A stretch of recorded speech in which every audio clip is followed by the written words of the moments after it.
mais uma vez, boa tarde. Nós temos hoje a palestra de Rainer van der Billa, que hoje está no Instituto Brasileiro de Petróleo, né? Isso. A palestra tem como título a cláusula de PDI na indústria de petróleo e gás natural, um indutor de inovação na economia brasileira. Rainer sempre ligado a esses temas de realmente induzir tudo, pesquisas e desenvolvimento dessa área de petróleo e gás. Então, mais uma vez, agradecer a Rainer, sempre se prontificou a palestrar para a gente e grande prazer, viu, Rainer? Valeu e mais uma vez, muito obrigado. Obrigado, estamos sempre à disposição e com vontade de transmitir um pouco, né, principalmente para todos esses jovens, o que é a inovação no nosso país, ok? Acho que isso aí é extremamente importante. Aliás, até eu esqueci de colocar aqui nessa apresentação um slide do livro do qual eu participei como coautor e que fala sobre a história da inovação no Brasil, né? Eu posso passar o livro para eles aqui. Eu estou com uma cópia deles, viu, Raima? Vou passar. Beleza, muito bom. O livro, eu não li, não, Raima. Está guardadinho lá em casa, aquele que você me deu. É porque eu estou terminando. Eu estou terminando de ler o livro de Elon Musk e depois eu vou ler. Está na filinha desse livro. Está na fila. O capítulo 11 fala sobre o PRH. Fala um pouco a respeito justamente dessa história toda do PRH. Mas, muito bem, hoje a nossa conversa aqui, o nosso bate-papo, é a respeito dos recursos, né, para pesquisa e desenvolvimento, mais especificamente falando sobre os recursos da cláusula de investimento em P&D, que é um papel extremamente importante da ANP nesse estímulo à pesquisa e à inovação tecnológica no nosso país, né? Isso é importante por quê?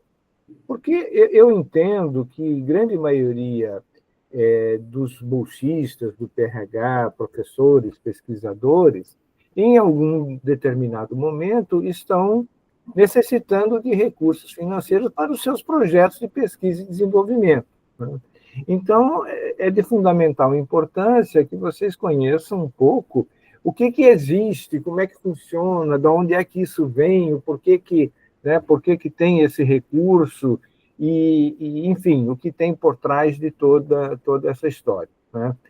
Os recursos são diversos, eu tenho conversado um pouco a respeito da questão do Fundo Setorial do Petróleo, né? Mas hoje vou me concentrar aqui na questão da cláusula de investimento. Como é que ela surge, né? Ela surgiu quando da elaboração da Lei 9.478/97, que é conhecida como a Lei do Petróleo, participaram desse trabalho da lei diversas pessoas com visão da questão relacionada à pesquisa e desenvolvimento, né? E eu posso citar de pessoas que tiveram essa forte participação, o próprio Davi Silberstein, que à época era o diretor-geral da ANP, aliás, antes da lei ainda, né, ele não estava nessa posição, mas ele participou e contribuiu na elaboração da lei, como também foi o Jean Paul Prats, que é uma pessoa que tem convivido muito aí no Rio Grande do Norte, e foi, inclusive, recentemente presidente da Petrobras, o Eloy Fernandes, que foi assim um dos principais colaboradores e impulsionadores da questão da inovação dentro da Lei do Petróleo. À época, o Eloy estava como secretário de Estado de Ciência e Tecnologia aqui do Rio de Janeiro. Muito bem, então, na lei, introduziu-se o artigo 8º, dando dentro das finalidades da ANP a de promover a regulação, contratação e fiscalização das atividades econômicas, né, integrantes da indústria do petróleo. E dentro disso, dentro das suas competências, né, no seu inciso 10º, o de estimular a pesquisa e adoção de novas tecnologias na exploração, produção, transporte, refino e processamento, né? Mais tarde, isso daí ganhou também a questão da parte da petroquímica e foi ganhando outras áreas, como hoje também abrangendo toda a questão das energias, né? E isso como uma atribuição dentro desse contexto da lei. A partir dessa definição, o que de fato ocorreu, né? Eu vou contar para vocês uma história muito rápida, que é pouco contada, digamos assim, que foi um determinado momento em que o pessoal na diretoria da ANP foi procurada pelo pessoal do Centro de Pesquisas da Petrobras, com a preocupação da extinção dos centros, né? Naquela época, falava-se em transformar o CENPES num centro de engenharia, num centro especializado apenas em engenharia, e estaria abandonando todas as outras questões que ele já vinha desenvolvendo na parte de pesquisa e desenvolvimento, de uma forma geral, em petróleo e gás. Isso decorria de um fato interessante que, no mundo todo, os centros de pesquisa das indústrias petroleiras estavam sendo substituídos, né, pelas empresas de serviço. Então, por exemplo, nos Estados Unidos, quem estava assumindo as funções de pesquisa e desenvolvimento era Schlumberger, por exemplo, Halliburton e outras empresas que estavam montando seus centros de pesquisa. E aí, através disso, dando atendimento à prestação de serviços à indústria petrolífera como um todo, né? Tivemos o caso do fechamento do centro de pesquisa da PDVSA, na Venezuela, tivemos também no Chile, na Argentina, o centro de pesquisa da YPF, na Argentina, foi fechado, e aí esse temor também de que realmente se concretizasse, em relação à Petrobras, o fechamento do CENPES. Foi nesse momento que a diretoria da ANP tomou a decisão de introduzir nos contratos de exploração e produção de petróleo a cláusula de investimento em P&D, em que obrigava, né, as empresas, em função da alta produtividade e rentabilidade da produção de petróleo, a aplicação de um percentual em pesquisa e desenvolvimento. E, dentro desse contexto, pensou-se o seguinte: ora, todo o sucesso da Petrobras, parte dele vinha justamente das pesquisas feitas dentro das universidades. Então, era mais do que justo que se dividisse esse dinheiro em 2 blocos. O primeiro bloco seria um bloco de 50% de pesquisa e desenvolvimento no seu próprio centro de pesquisa, e os outros 50% colocar dentro das universidades que tivessem competência para o desenvolvimento tecnológico, né? A partir disso, dessa visão, né, é que começa a surgir, então, esse movimento, e a Petrobras olhou para essa questão e entendeu que ela tinha que manter o seu centro de pesquisa, que aquilo estava sendo contemplado e que haveria um dinheiro que, de qualquer forma, ela teria que despender e que só poderia despender se tivesse o seu centro de pesquisa e fazer todo digamos, um acompanhamento e um trabalho junto às universidades brasileiras. É daí que surge e começa a surgir todo um arcabouço regulatório em torno da questão da pesquisa e desenvolvimento, tá? E hoje, né, nós temos a Resolução NP 918/2023, que é justamente a resolução que define todas as normas para aplicação desses recursos, né? E aí, óbvio que vem o manual orientativo, a guia de preenchimento e envio de formulários padrões, tem todo um conjunto de formulários para que os interessados apresentem propostas, né, para as empresas petrolíferas, e aí sempre interessante ressaltar que esse dinheiro é uma aplicação direta da empresa petrolífera e a ANP apenas tem o seu papel de acompanhamento, fiscalização desses investimentos, né? Surgiu também a questão do credenciamento das instituições científicas, tecnológicas, que sejam habilitadas, digamos, para o desenvolvimento de projetos de pesquisa junto com as empresas petrolíferas, né?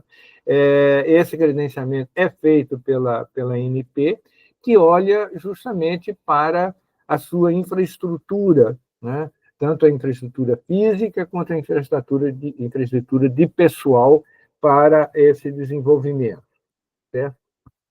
Bem, então, a coisa, durante um certo tempo, ela foi tendo algumas modificações dentro a cada contrato, digamos assim, tanto de concessão, como de partilha, como o contrato de cessão onerosa, tá? Em que, no contrato de concessão, há uma previsão de 1% da receita bruta dos campos, né? Que aí é a receita decorrente da produção tanto de petróleo como de gás, né? Na partilha também se manteve esse 1%, né? E na cessão onerosa partiu-se para 0,5% dessa receita bruta da produção, né? E aí veio as diversas rodadas e, de acordo com as rodadas, foram tendo alterações, né? Na rodada de 0 à rodada 10, né, garantiu-se aquela divisão que eu comentei, de 50% para as próprias instituições credenciadas e 50% para as empresas petrolíferas, né, ou fornecedoras de produtos e equipamentos para extração e produção de petróleo, ou ainda para as próprias instituições credenciadas, quer dizer, o excedente que tivesse de recursos seriam aplicadas nas instituições credenciadas, né?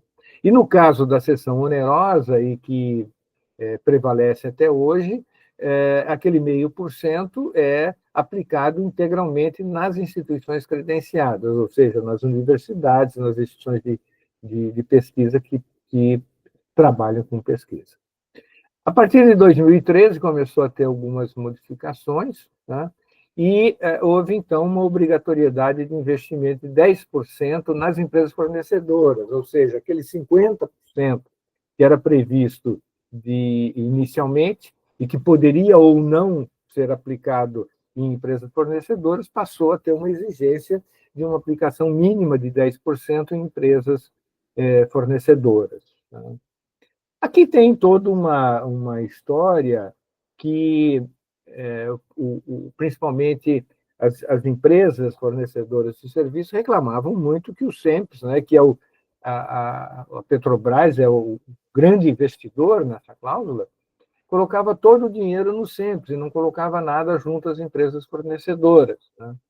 Isso, de certa forma, se justificava porque foi aquela história que eu contei para vocês, foi o início de toda a razão da manutenção do Centro de Pesquisas da Petrobras, né, esse 50% de aplicação em termos de recursos, tá? Mas, tendo em vista essas reclamações, e, de certa forma, porque também se entendia que o locus da inovação é a indústria, né, passou-se a ter essa exigência. E, a partir de 2017, ele ainda sofreu mais um ajuste, que foi, então, reduzindo o percentual obrigatório, digamos, de investimento nas instituições credenciadas, né, passando a ser um mínimo de 30%, e teve um aumento para as empresas fornecedoras de 30% a 40%, e o saldo, então, podendo ser aplicado diretamente no centro de pesquisa da indústria petrolífera. É isso que vigora até hoje, tá?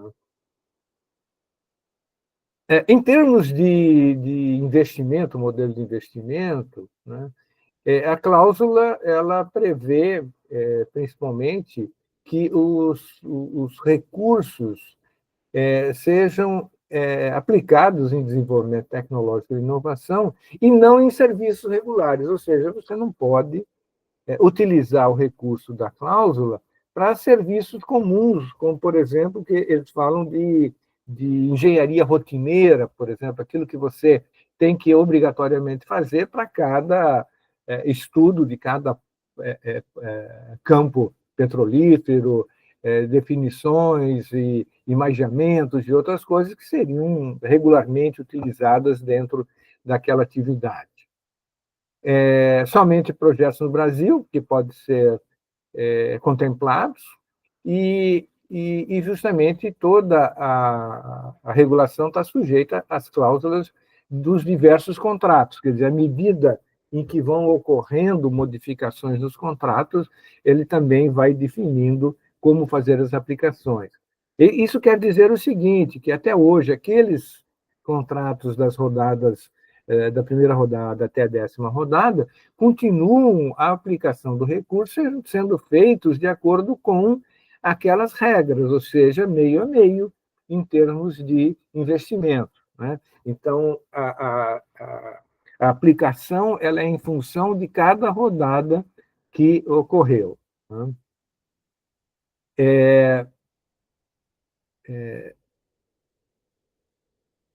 Em termos de aplicação, digamos, dentro das próprias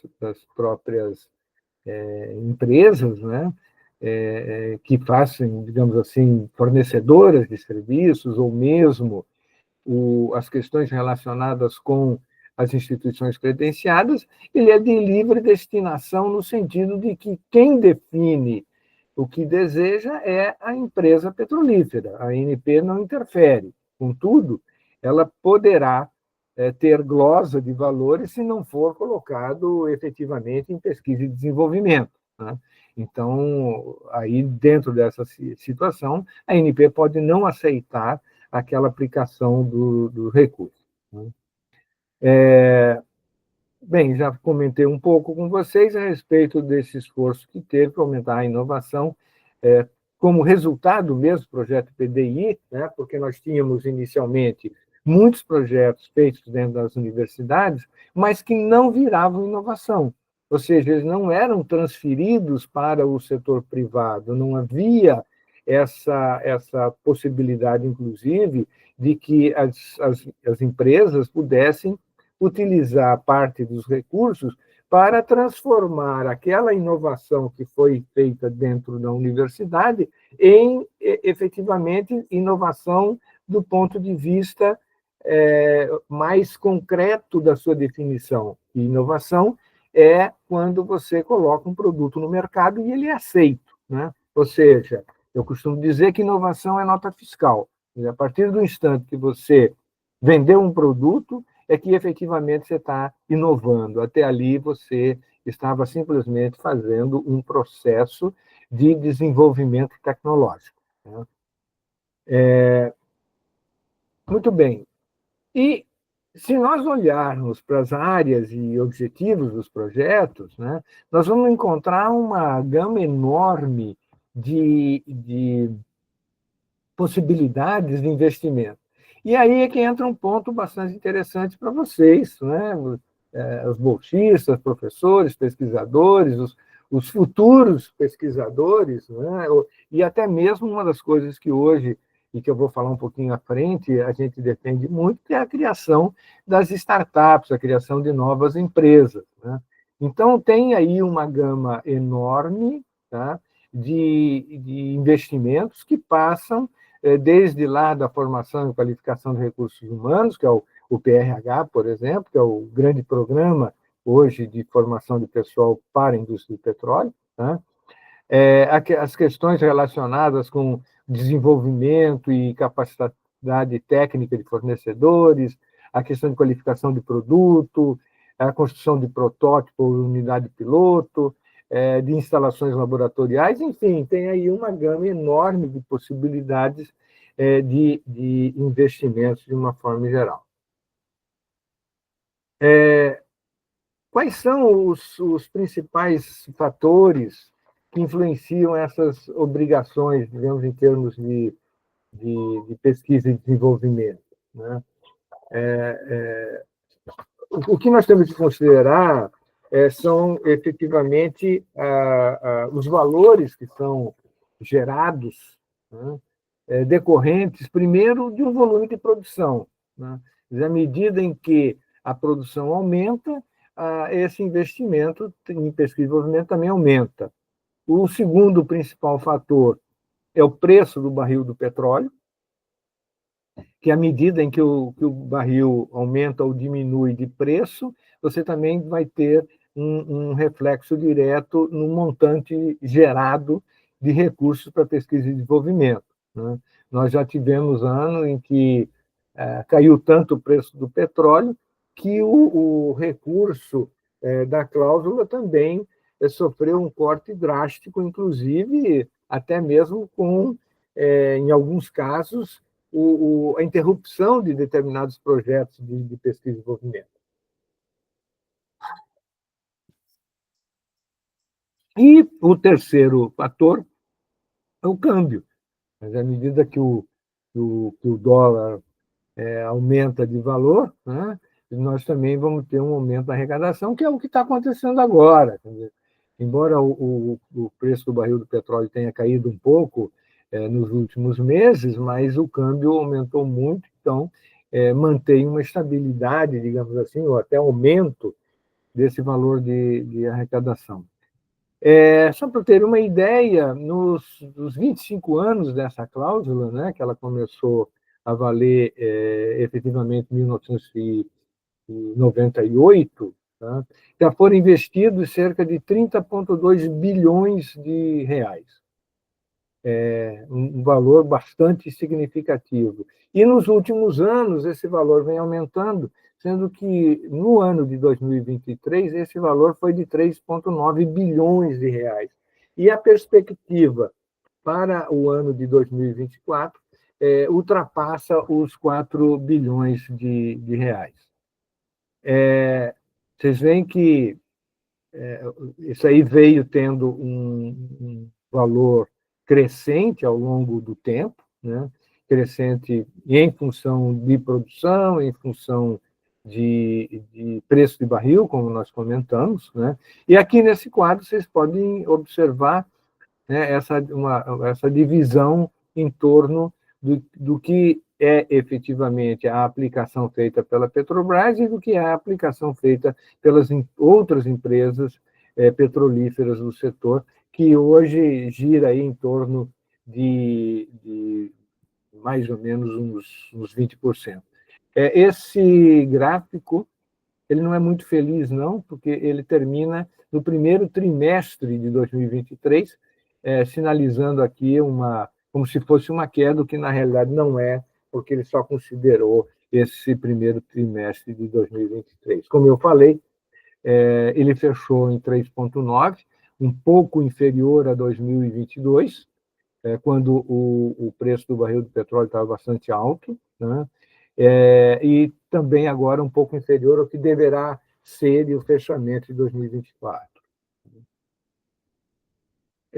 Se nós formos olhar para as áreas, digamos, de investimento de uma forma em geral, nós temos aí a área de EIP, como os estudos de EIP, bastante significativa, com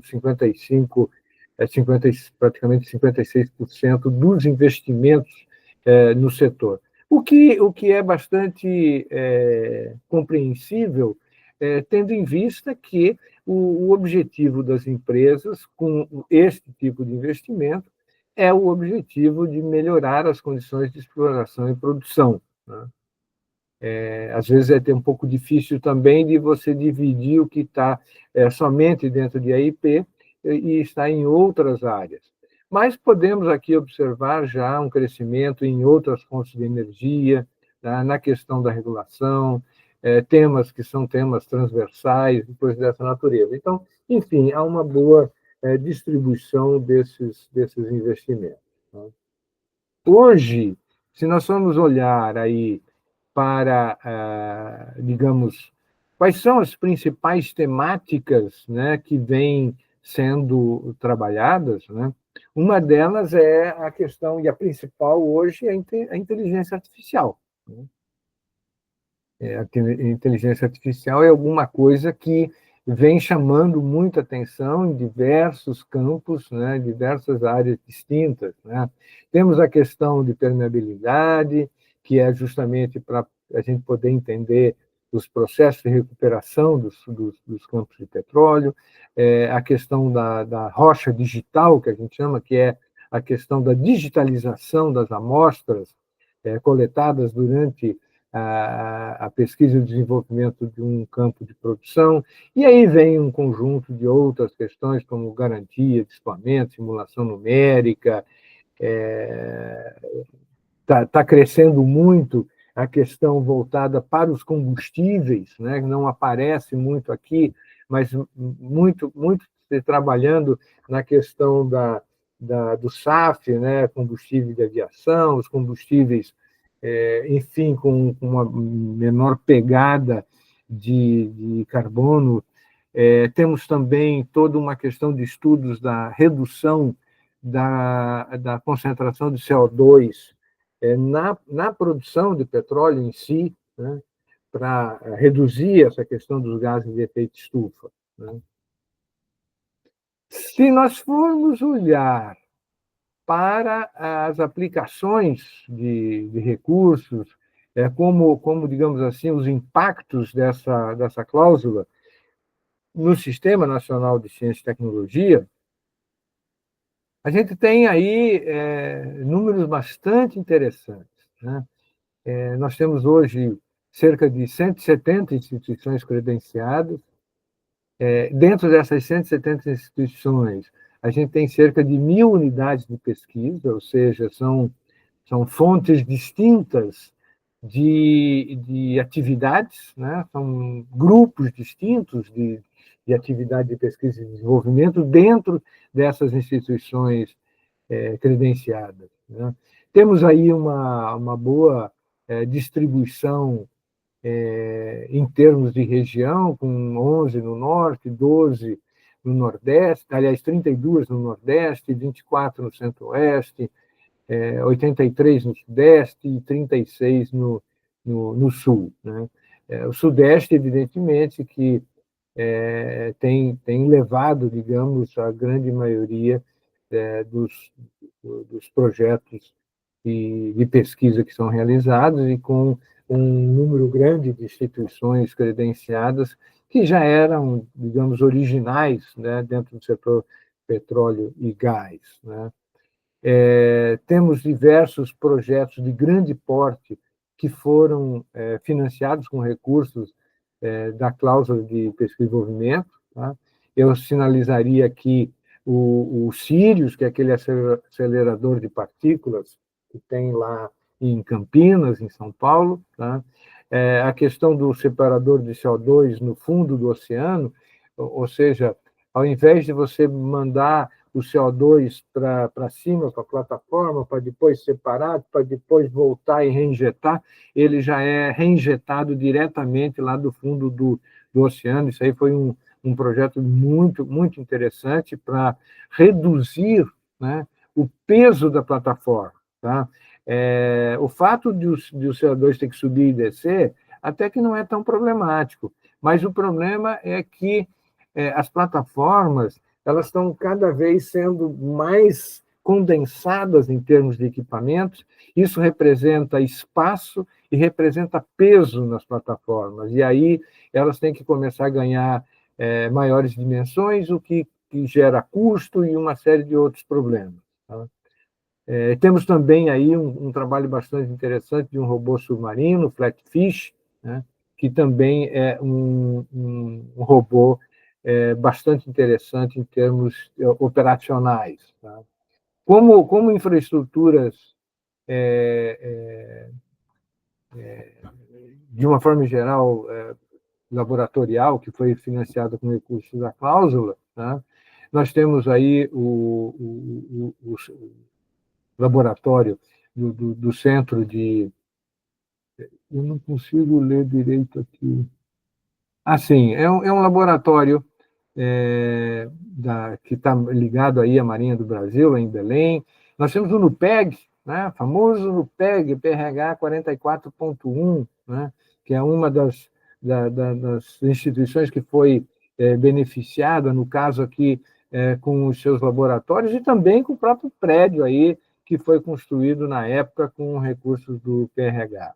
Temos o LITPEG, temos o Senai Cimatec, né? E, em termos de patentes, se a gente for olhar somente o caso da Petrobras, tá? Ela tem, em 2022, atingia a 1.100 patentes, sendo que 740 delas registradas no exterior. Em termos de formação de recursos humanos, né, nós tivemos aí o Programa de Qualificação Profissional do PROMIMP, foi um programa bastante interessante, mas com cursos de curta duração, tá? Visando essencialmente a capacitação de pessoas para atender as demandas da indústria como um todo, né? E principalmente concentrado na questão da indústria naval, numa época em que se pensava em ter um crescimento bastante significativo da indústria naval no nosso país. Tá? Naquela época, foram treinadas 90 mil pessoas, tá, em cerca de 175 diferentes categorias profissionais. Isso aí ocorreu, embora o PROMIMP tenha existido de 2004 a 2015, como foi citado aqui, mas essa formação de pessoal, especificamente, ocorreu lá por volta de 2013.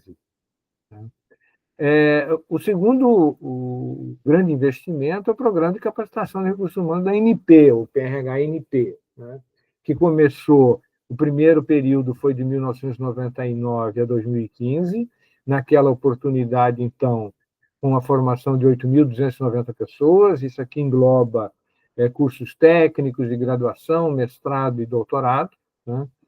E, a partir de 2020, é que surge com o financiamento das empresas petrolíferas, né? Como eu comentei, para justamente superar aquela crise de falta de recursos do programa, que, na época, era oriundo do CTPetro, Fundo Setorial do Petróleo, né? A partir disso, nós já temos aí 1.147 bolsistas, né, atuando dentro do programa. Né? Os investimentos da cláusula como um todo, né, destinados aí à capacitação de recursos humanos, ele vai de cerca de 215 milhões de reais em termos de investimentos realizados. Né? Em termos de bolsistas, no ano de 2021, quer dizer, foi justamente essa nova fase do programa, nós temos aí o Rio de Janeiro com 28%, o São Paulo com 19%, e temos aí o Rio Grande do Norte com 12%, ou seja, o Rio Grande do Norte está em terceiro colocado em termos de Brasil. Né? Temos também aí uma outra visão desse impacto, que é o aumento do investimento em tecnologias disruptivas de baixo carbono, principalmente olhando essa questão aí para a redução dos gases de efeito estufa, de uma forma geral, né? E que ele vem crescendo e, principalmente, crescendo muito mais agora a partir já de... eu não tenho os dados aqui, mas a partir de 2022, 2023, já houve um crescimento bastante significativo. Né? E aí entra captura, uso e armazenamento de carbono, tecnologia de emissões negativas, produção de biocombustíveis, uso de nanotecnologia para a recuperação de áreas degradadas da Amazônia. Um outro projeto muito interessante é o etanol a partir do agave no Brasil, que está sob liderança da Shell, né? E trabalha lá junto também com o Cimatec, lá na Bahia. O uso de tecnologias que são operadas remotamente e autônomas. Enfim, há um conjunto aí de atividades que prevêem essa redução das emissões de gás carbônico. De uma forma geral, só para vocês terem ideia, hoje o Brasil, em termos de produção de petróleo, é o país que produz o petróleo com a menor pegada, digamos, de gás de efeito estufa. Tá? Isso é um dos fatores que, certamente, com essas negociações todas que tem em torno da questão internacional aí de emissão de CO2, deve, de alguma forma, valorizar o nosso petróleo e a nossa indústria.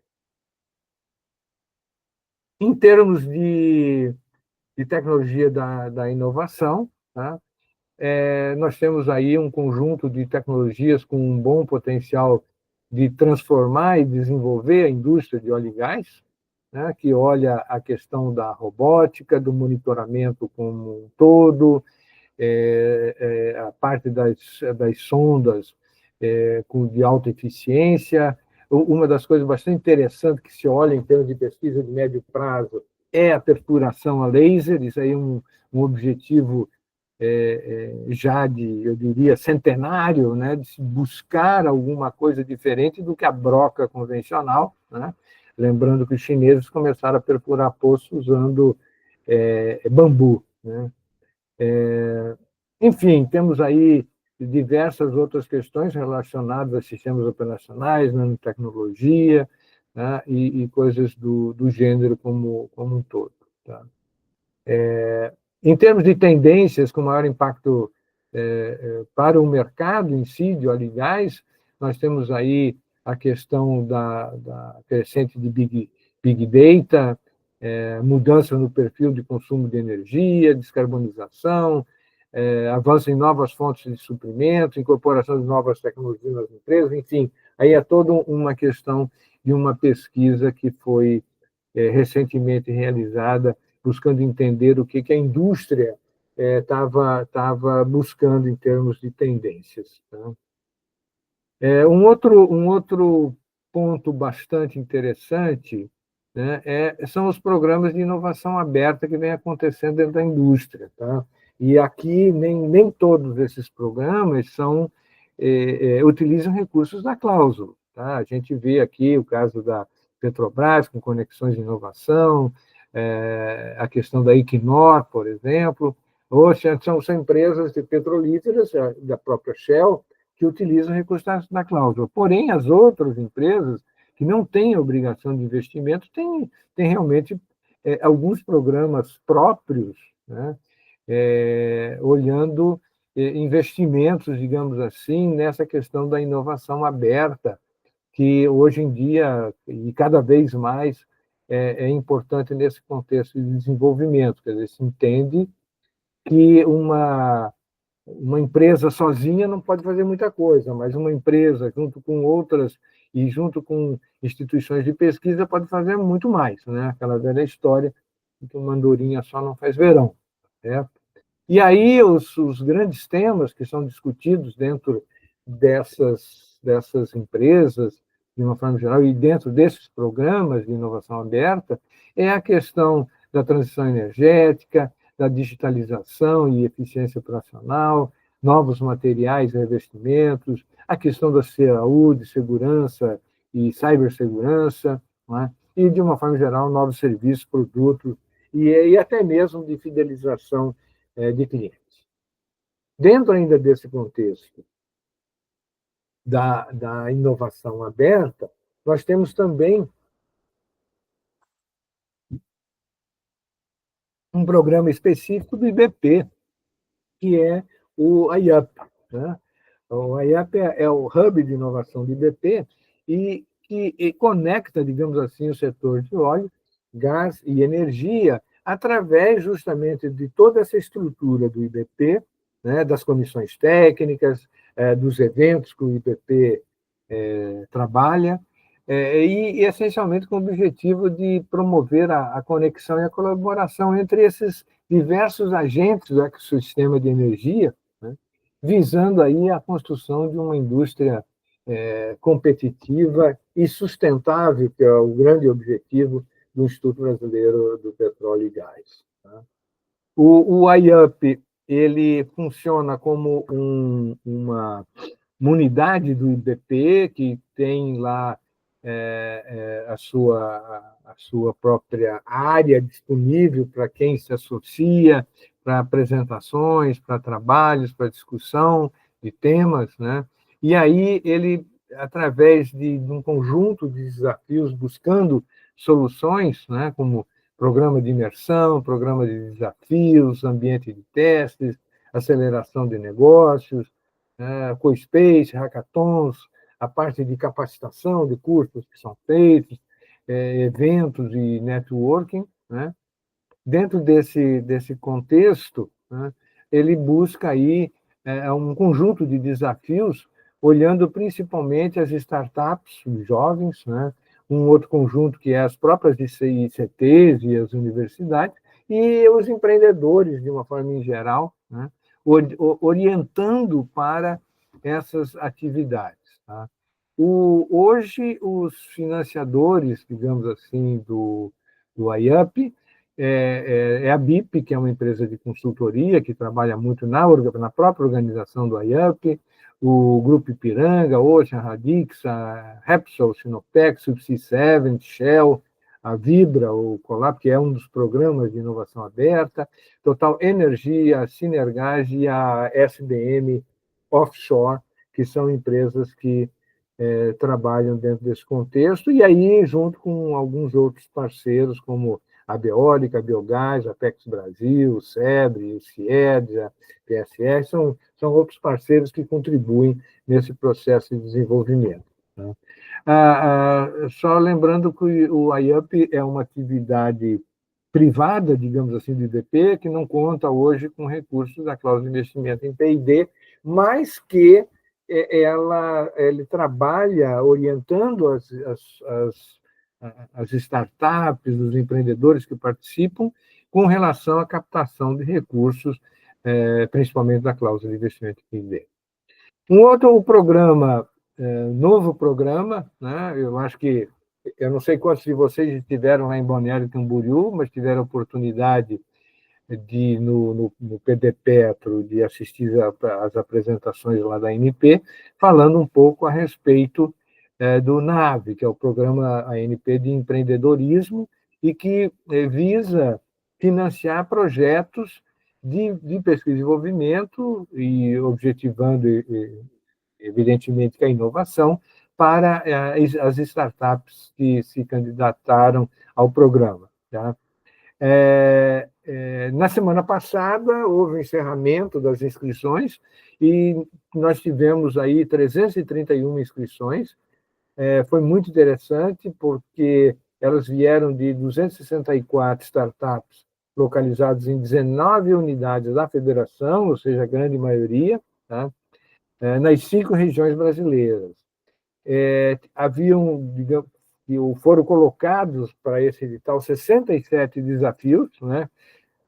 E, para grande surpresa, 64% ou 96% receberam propostas, né? O que mostra muito a capacidade dos empreendedores de atenderem esses desafios da indústria do petróleo. Então, isso aí nos deixa muito felizes, porque mostra essa competência que nós temos no Brasil para, efetivamente, as empresas atuarem dentro do setor. Né?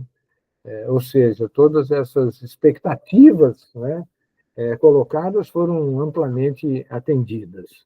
Né? O NAVE é um programa de inovação aberta da ANP, financiado com recursos da cláusula, como eu comentei, né?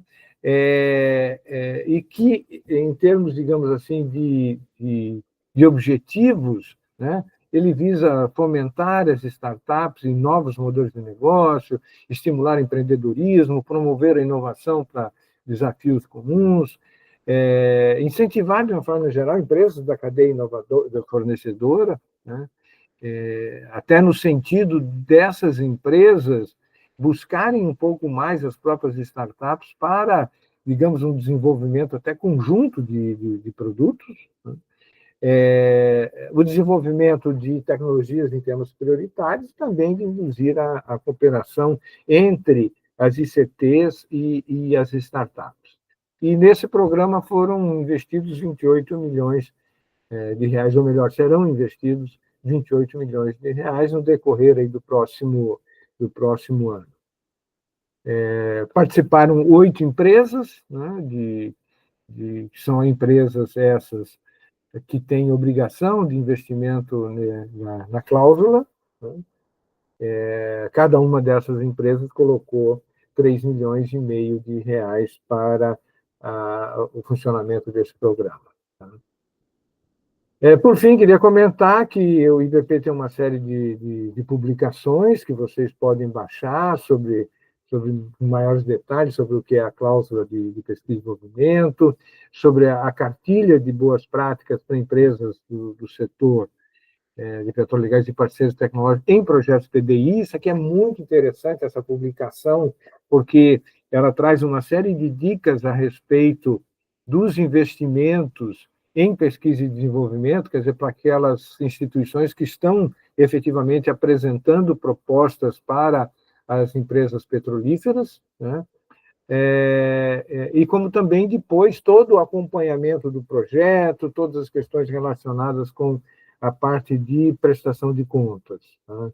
Tem uma série de outras publicações aí sobre, por exemplo, maturidade digital da indústria de óleo e gás no Brasil, tá? Tem diversas outras publicações, e só lembrando aqui que o IBP ele tem um centro de informações, centro de conhecimento, que é a biblioteca do IBP, e que vocês podem utilizar essa biblioteca do IBP para consulta, para baixar artigos, para pesquisas que vocês necessitem de uma forma geral. É uma biblioteca muito ampla, com muitos trabalhos, inclusive muitos trabalhos técnicos oriundos dos congressos e dos eventos em geral do próprio IBP. Tá? Basta vocês entrarem lá na página do IBP e vocês vão ter acesso a essa nossa biblioteca. Tá? O IBP também tem a sua universidade, né, do setor petróleo e gás, que é a UniBP, e ela, dentro do contexto de tecnologia e inovação, porque a UniBP trata de muitos assuntos distintos, inclusive assuntos regulatórios, tá? Nós temos lá uma série de artigos e de atividades voltados aí para instrumentação, manutenção, tecnologia e inovação, transformação digital, enfim, pesquisa, desenvolvimento e inovação. Estamos chegando no final. Eu espero que vocês tenham algumas boas perguntas também, que aí a gente pode bater mais um papo.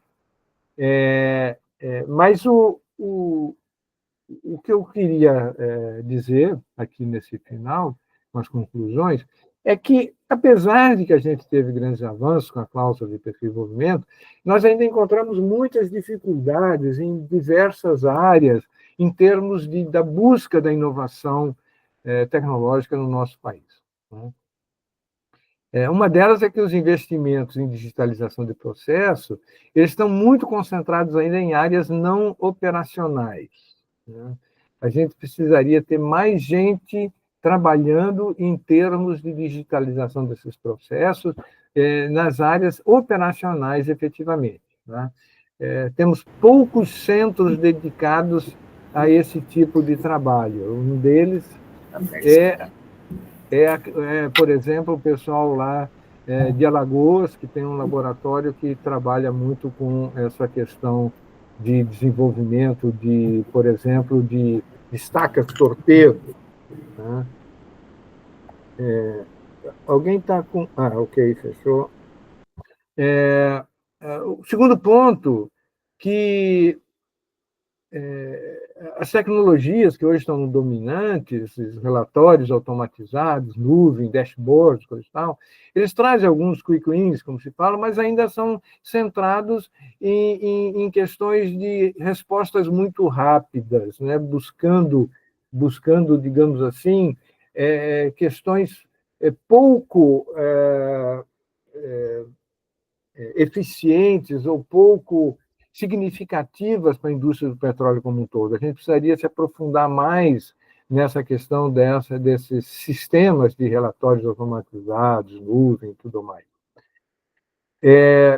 Existe espaço para avançar na consolidação de estratégia ativa de gerenciamento de dados e informações, de arquitetura moderna, digital, na padronização de dados, quer dizer, isso aí é um espaço que realmente tem que ser coberto. O pessoal tem muito para quem gosta de trabalhar com essa questão de padronização de dados e definição de bancos de dados e tudo mais, ainda tem bastante abertura para isso, né? O processo de inovação não está majoritariamente consolidado e financiado, e que o financiamento parece ser um problema, né? Aqui gostaria de ressaltar duas questões, tá?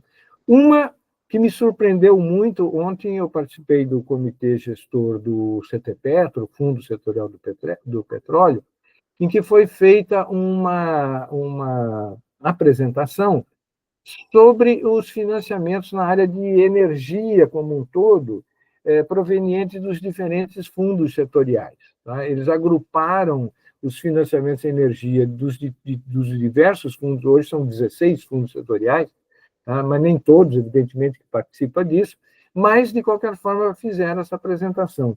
E, para minha surpresa, eu que sempre fui um grande crítico do contingenciamento dos recursos do CTPetro, ano que nem rubrica tinha no orçamento da União e coisas do gênero, eu fiquei muito surpreso porque a soma dos investimentos feitos dentro do setor de energia em 2022, 2023, tá? Essa soma ultrapassa 3 bilhões de reais, né? Então, ele inclusive fica acima da quantidade, digamos, de recursos previstos quando olhando exclusivamente o CTPetro, o Fundo Setorial do Petróleo. A segunda questão é que ontem ainda eu tive a oportunidade, junto com o Luiz Fernandes, que é o presidente da FINEP, com o pessoal do CNPq e outros organismos que participam do Comitê Gestor do CTPetro, de destacar uma questão fundamental, né? O investimento em manutenção. E eu não estou falando em só manutenção de equipamentos, de instrumentos, não. Inclusive, o CNPq recentemente lançou um edital para manutenção de equipamentos, instrumentos, de uma forma geral. Eu estou falando em manutenção de uma forma bem mais ampla. Quer dizer, uma vez que um laboratório de pesquisas é montado e é financiado ou com recursos da cláusula de investimento ou com recursos do CTPetro, tá? Ele precisa ser mantido. Eu até entendo que se um laboratório foi montado para uma pesquisa específica e que, uma vez atingida essa pesquisa, ele pode ser fechado, desativado. Não tem problema nenhum, pega os instrumentos dele, as coisas, doa para outros e pronto, e fecha. Mas, na grande maioria dos casos, nós precisamos manter esses laboratórios, manter o desenvolvimento da equipe que trabalha dentro desse laboratório. Precisamos ter um sistema ordenado de novos projetos de pesquisa e desenvolvimento. Temos que ter dinheiro, e é interessante porque o dinheiro do CTPetro, o dinheiro da cláusula de investimento, exceto quando a montagem de um novo laboratório, ele não prevê essa questão da manutenção contínua da infraestrutura desse laboratório, né? Então, isso é uma questão que sempre me preocupou e que eu gosto de transmitir, porque eu gostaria de ouvir muita gente falando sobre isso, sobre essa necessidade que a gente tem de dar continuidade a esses grupos de pesquisa, de manter esses laboratórios, de muitas vezes ampliar, de buscar novas atividades de pesquisa e desenvolvimento. Afinal de contas, as tecnologias vêm avançando o tempo todo, e o tempo todo nós precisamos estar adequando os nossos laboratórios. Uma outra questão que é importante estimular a capacitação do digital em larga escala, tá? Incluindo aí os profissionais de offshore. Isso aqui é uma demanda bastante interessante das próprias petrolíferas, né? Porque cada vez mais nós estamos falando de inteligência artificial, nós estamos falando de campos digitais, de uma série de outras coisas, e os nossos atuais funcionários e os técnicos que trabalham nessas instalações não estão sendo devidamente treinados, digamos, para essas novas tecnologias, né? E uma outra questão é que a colaboração entre empresas, ICTs e as próprias empresas petrolíferas, que são as usuárias desse serviço, essa colaboração é fundamental, né? Mas entendemos também que a cadeia de fornecedora não está integrada, ou seja, a própria cadeia não se conversa, ela não está conseguindo buscar essa integração de atividades. Ok? Muito bem. Eu diria aqui que, em síntese, os maiores desafios se encontram em avançar na digitalização de processos, na extração de valor dos dados de forma mais eficiente, né? Dados a gente tem muito, mas a gente tem que aprender a extrair isso melhor, em modelos de colaboração, no maior estímulo à capacitação massiva em habilidades digitais, na estruturação de processos de inovação e na mudança cultural de uma forma em geral. Estamos indo bem, estamos melhorando, estamos produzindo cada vez mais, o Brasil tem se colocado muito bem dentro de uma posição tecnológica, né, quando comparativamente a outros países, ok? Muito bem, era isso aí que eu queria comentar com vocês, e fico aqui agora à disposição para perguntas. Peço desculpa de passar dos meus 45 minutos, né, típicos de uma aula, tá certo? Mas o assunto é bastante extenso. Valeu, Raima, muito obrigado, pessoal. Obrigado.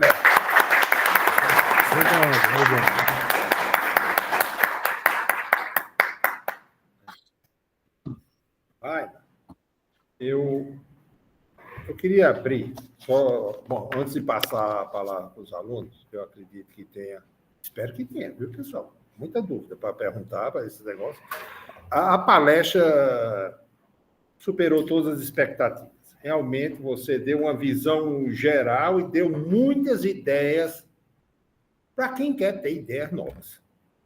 Porque tem gente que você pode chegar com um caminhão de ideias, não está fechada a cabeça no ar. Mas para quem quer ter ideias novas, você chegou hoje e deu muitas ideias. Eu gostaria de só comentar um pouquinho do seu final aí, em relação à manutenção, porque você sabe, a gente partiu do zero na construção desses prédios, depois construiu um laboratório, esse negócio todo.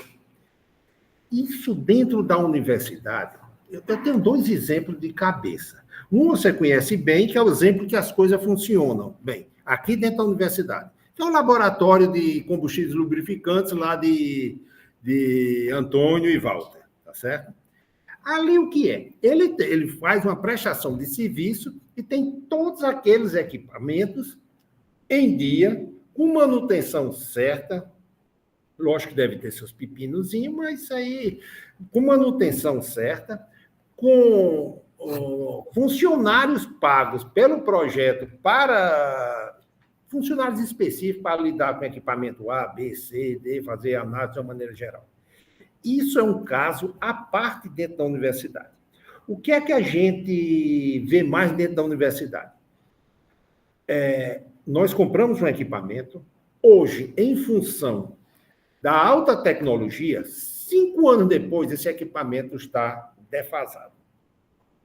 Se você está com algum problema nesse equipamento, geralmente, se consegue ajeitar, beleza. E a grande parte você nem consegue mais ajeitar, porque já aquela empresa, geralmente uma revendedora brasileira, aquela empresa já vendeu aquilo há 5 anos atrás, não tem peça de reposição, O fabricante só tem um equipamento bem mais novo que não está nem aí para resolver esse problema atrasado.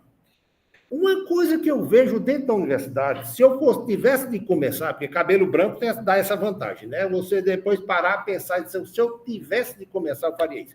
Se eu fosse reitor, por exemplo, de uma universidade como essa nossa, o que é que eu faria? Eu faria uma senhora infraestrutura de laboratório. Nessa infraestrutura, ela abranger toda a universidade. Nada seria gratuito. Seria pago, cada professor teria dentro do seu projeto um valor X para pagar a análise de A, de B, de C, tudinho. E essa infraestrutura se manteria. Porque do jeito que nós temos, que vemos hoje, o quê? Nós compramos um equipamento, não tem ninguém para manipular, a não ser aluno. Então, o aluno vai manipular esse equipamento, vai trabalhar com esse equipamento durante a sua iniciação científica, seu mestrado, seu doutorado. E muitas vezes não trabalham com aquele devido zelo. Então, as coisas se acabam desse jeito. Então, é uma ideia para reflexão, porque eu sempre digo isso. Se eu tivesse que começar tudo de novo hoje, eu não compraria, não investiria o que eu investi dentro de um laboratório em relação a equipamentos. Eu procuraria realmente ter recursos para fazer uma prestação de serviço, para, no caso, pagar pelo que eu precisava. Certo? Deu para entender o negócio mais ou menos, né? Eu entendo essa tua proposta, e ela, sem sombra de dúvida, que ela é muito interessante, né? Agora, quando eu falo em manutenção de equipes, em manutenção de laboratórios, eu falo de uma forma bastante ampla, né? E eu entendo, por exemplo, assim, lá o laboratório do Walter, lá o laboratório de combustíveis, né, do Antônio, ele tem recursos próprios. Quer dizer, ele conseguiu, através de um contrato, né, de prestação de serviço, ele desenvolveu o seu trabalho, correto? Correto. Agora vamos imaginar o seguinte: vamos imaginar que eles querem avançar em termos de desenvolvimento de novas pesquisas, né? E vamos supor que, dentro desse desenvolvimento de novas pesquisas, eles precisam de algum novo equipamento, alguma outra coisa, e que não conseguem o dinheiro diretamente para o projeto em si. Quer dizer, ele teria que, de alguma forma, ter a possibilidade de ter, digamos assim, uma previsão ao longo do tempo, né, de reposição de equipamentos. O que você falou sobre a instrumentação é absolutamente certo. Você sabe bem, eu fui fabricante de cromatógrafos, espectrotômetros, né, bandeira científica, né? E dentro dessa fabricação, óbvio que você tem uma previsibilidade de peças e sobressalentes e coisa para manutenção do equipamento. Depois de um determinado instante, já está com equipamento novo, você quer realmente vender um novo equipamento.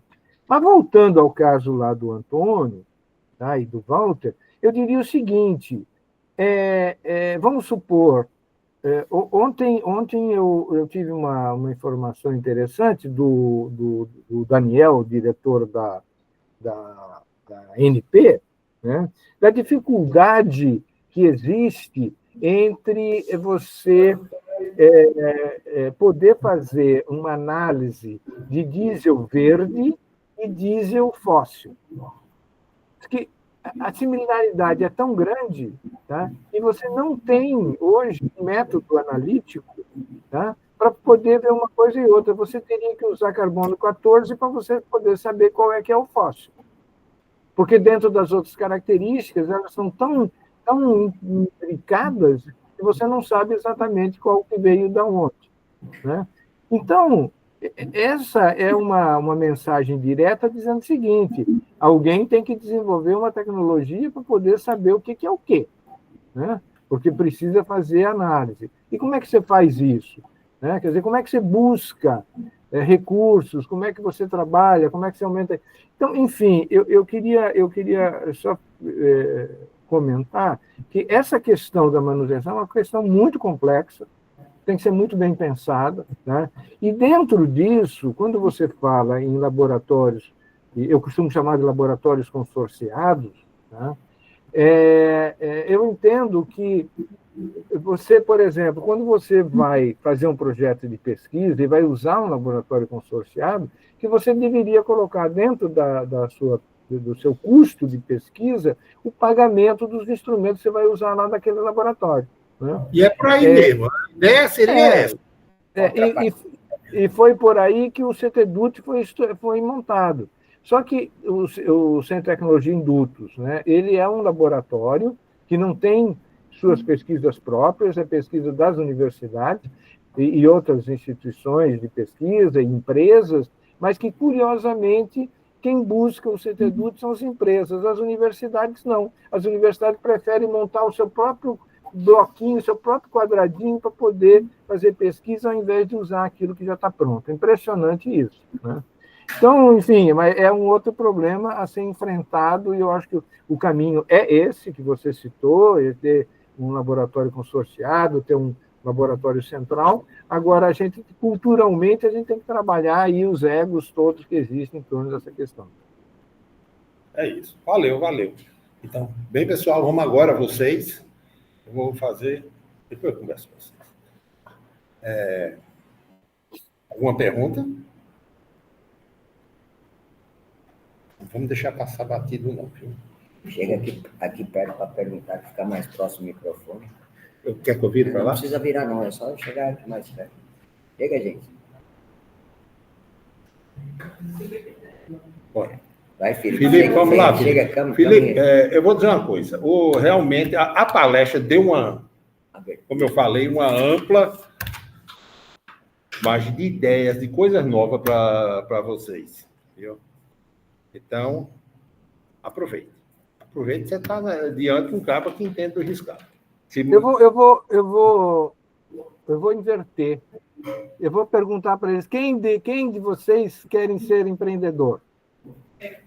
Pronto, tem uma que já disse, mas Felipe vai falar agora. Felipe, depois você fala com ela especificamente. Eu posso falar aqui? Fala aqui, só. Olá, professor. A respeito sobre as referências que o senhor mencionou do IPP, é que a gente estava tentando acessar, só que não estava dando certo. Aí a gente queria saber onde a gente pode encontrar essas referências que o senhor mencionou. Do IPP? Das publicações. Das publicações. Você entra na parte relacionada ao centro de divulgação, centro de conhecimento, uma coisa assim, que tem lá na página. Centro de documentação do IBP. Centro de Documentação IBP, é isso? É porque o QR Code não tá direcionando direitinho. Mas é só entrar na página do IBP. Não, entra na página do IBP, tá? Que aí você IBP.org.br, né? É .org.br, exato. Ok. Era só isso mesmo, professor. Não tem nenhuma pergunta, não? É porque eu estou meio sem graça aqui em essa vida. Não fica sem graça, não. Tem que ficar sem graça, não, cara. Não, mas como o professor mesmo falou, foi bem, assim, amplo o conhecimento. Eu só queria ter tido mais acesso, assim, quando eu estava tendo a palestra, às publicações. Mas muito obrigado pela palestra, professor. Ok. É das ordens, é uma satisfação. Vamos falar com nossa futura empresária, viu? Chega aí, Heloísa. Futura empreendedora. Venha. Tá, como é que é o nome dela? Aqui ela vai aparecer. Vai, Heloísa. Heloísa. Heloísa. Mais fácil. Muito bem, Heloísa. Qualquer coisa você pergunta a ela, viu? Viu, Raio? Ela sabe de tudo. Eu não sei. Tá bom. Não, eu vou... Tudo bem, Heloísa? Olha só, eu fiquei triste porque só você se manifestou. Pensei que um monte de gente ia se manifestar. Eu acho que é porque estão tímidos. Não, mas... Tá bom. Mas olha só, então eu quero falar para você... Tá? Mas o Anthony, ele já tem empresa, né? Já tem um que tem uma empresa, mas ele não está aqui hoje, não. Ele foi para Mossoró, sabe dizer? Não sei não. Anthony está voltando, ele estava em Mossoró. Estava em Mossoró. Muito bem. Mas, Heloísa, deixa então eu falar para você o seguinte. Dentro do IBP, nós temos dentro do contexto lá do IUP, que eu falei, que é o nosso hub de inovação, nós temos diversos tipos de atividades para aquelas pessoas que pretendem efetivamente empreender. Uma delas, tá, é a chamada vitrine tecnológica. Okay? A vitrine tecnológica é o seguinte: as empresas que são associadas ao IUP colocam uma série de temas de interesse, a gente divulga isso, e as pessoas que têm interesse em expor o seu projeto de pesquisa com a intenção de empreender, com a intenção de montar uma startup, ou então até já uma startup existente, uma empresa existente, para poder apresentar esse produto para as empresas petrolíferas. Então, é como nós promovemos a integração entre alguns projetos de pesquisa, tá? E essas pessoas, apresentando elas para a indústria do petróleo. Então, nós estamos, na verdade, abrindo portas, mostrando caminhos para que vocês que têm interesse em empreender, vocês possam já se aproximar dessas indústrias. Tá? Temos outras atividades, como, por exemplo, na Rio Oil and Gas, tá? Nós tivemos lá a apresentação... Quem é que aí teve na Rio Oil and Gas? Alguém? Tem a Renata está aqui. Renata. Você quer falar com a Renata depois? Se quiser, eu chamo ela aqui depois. Não precisa não. Aí, o que acontece? Lá na Rio Oil and Gas teve uma seção específica, uma área específica do IUP, que nós chamamos de Innovation Connections, em que foram feitas a apresentação de 30 e poucos trabalhos feitos pelas universidades, especialmente dos PRHs. Tá? E foi muito interessante, porque tinha muita gente de empresa lá assistindo essas apresentações. Né? E também, para quebrar um pouco essa timidez do pessoal, nós tivemos lá diversas pessoas fazendo apresentação pela primeira vez. Tá? Então, o que eu queria falar para você é isso. Se você tem realmente vontade de ser empreendedora, se aproxime do mercado. E o IBP é o caminho. Fica de olho lá nas atividades do IBP, porque isso é bom. O que você pretende como empreendedora? Qual é a área que você gostaria de trabalhar?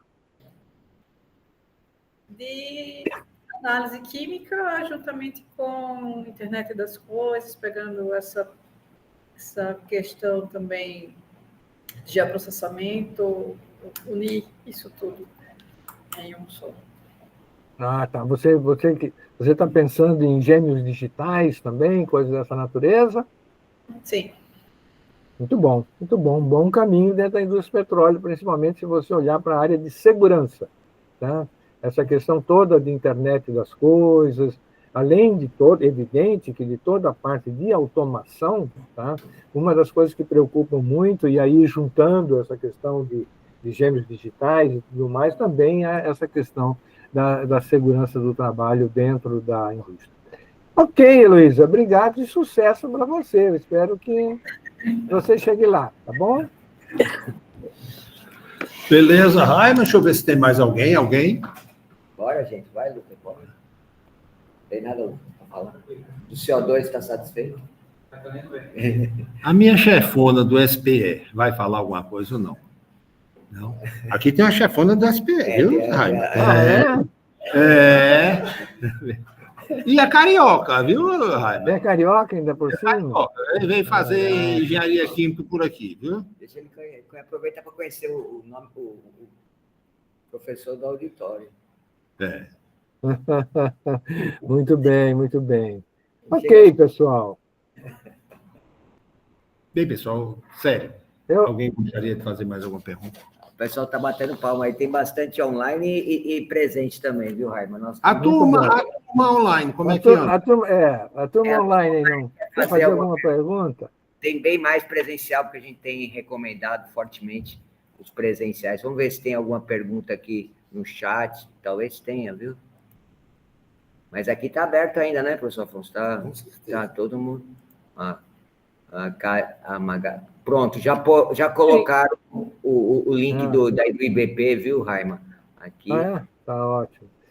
Tem desse pessoal todo aqui, online, presencial, tem pessoas que já estejam trabalhando em algum projeto com recurso da cláusula de investimento em P&D? Tem sim. O Lucas, né, Lucas? Você está com um projeto. Qual que é o projeto? É o SUT-100. É um projeto de partilha entre a Repsol, a GeoWellings e a UFRN. Vem aqui falar mais alto, por favor. É que ele não deu para ele escutar. Só um minutinho. Tem um projeto. O Lucas está trabalhando nessa parte do dióxido de carbono. Fala, Lucas. Fala para ele aqui. Tudo bem, Raimar? Prazer, Lucas. Sim. Então, nosso projeto é um projeto tripartite, né? Uma parceria entre a Repsol e a Sinopec Brasil, a empresa GeoWellings e aqui o LabRes, Laboratório de Reservatórios, né, da UFRN. O projeto visa uma análise global entre a aplicação de CCS na bacia do Parnaíba, né, que é localizada na região do Maranhão. A ideia é realmente o local alvo lá são poços depletados, né, uma bacia paleozoica já bastante explorada, desde a época da antiga OGX, né, atual Eneva. E aí a gente está na etapa de ensaios com CO2, né, a gente está fazendo fluxo em meio poroso e ensaios em reatores também. A ideia é que no final do estudo a gente tem um estudo completo de uma aplicabilidade em possíveis campos-alvos para o CCS. E estamos esperando que no Prêmio Inovação do próximo ano da ANP a gente ganhe o prêmio. Muito bom, muito bom. Muito bom. Me diz uma coisa, e dentro desse... Não pode tem que ser no final do projeto. Me diz uma coisa, dentro desse projeto, você tem alguma possibilidade de criar uma empresa, de empreender, de fornecer para outras empresas, ou isso aí seria uma coisa muito exclusiva lá para a Eneva? Como é que é isso? Não. O equipamento ele é fruto da cláusula PDI, né? Acredito que ao final do projeto, o próprio equipamento e a infraestrutura está disponível para outros projetos, sim, com certeza. Sem dúvidas. Muito bem, mas pensa aí o resultado dessa pesquisa, como que você monetiza ela, como é que você ganha dinheiro com o resultado dessa pesquisa, ok? Legal. Assim, eu faço parte de uma empresa chamada GeoWellings e a gente abriu uma spin-off atualmente chamada Quantagel. Fica até o convite para você olhar um pouco o site depois. A gente criou um marketplace com blockchain por trás disso, no qual as empresas podem acreditar seus créditos em carbono lá e a gente poder fazer rodadas de negócio entre empresas e outros emissores de carbono. Beleza. Muito bom, você está bastante avançado. Parabéns. Parabéns aí para vocês. Tá Obrigado. Bom? Obrigado. Pronto. Muito bem. Isso é muito bom mesmo. E, pessoal, mais alguém? Pode Não, hoje é fechar. sexta-feira, está todo mundo pensando em tomar uma cervejinha. Certeza. A turma já está de olho. Está tudo de olho. Giovana, você está tão animada, Giovana, para tomar uma cervejinha hoje, não tá?